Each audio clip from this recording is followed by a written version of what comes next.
Hello everybody and welcome back to my channel. I am Sam and today I would like to show you how I carry long floats in stranded colorwork of Fair Isle without having to stop my work and twist the strands.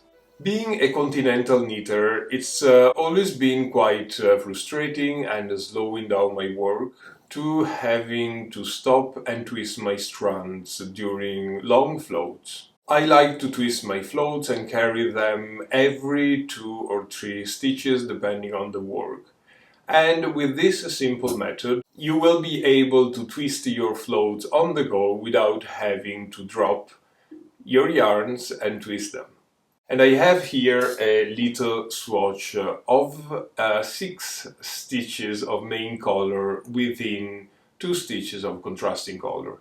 And ideally I would like to twist my strands on the 3rd main color stitch. So the way I go is setting up my strands of yarn on the finger, considering to keep the main color close to your body and the contrasting color on the tip of the finger.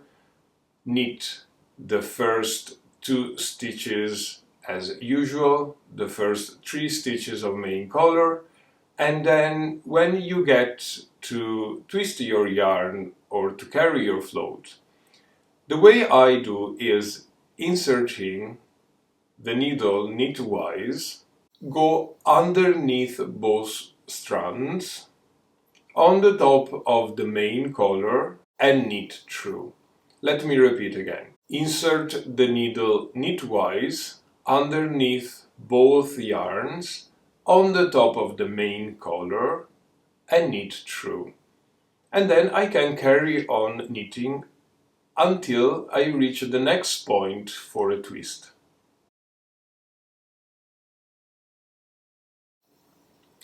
Let me show this again.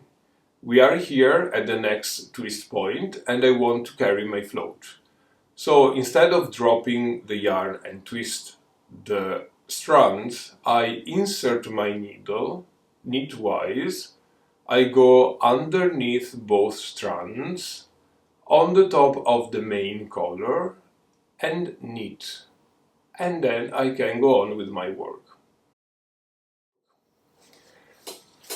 There are probably millions of tutorials on this method, but I just figured it out very recently and really it changed my life, speeding up my work very much. Especially if you're working with a coarse yarn, this will be super helpful.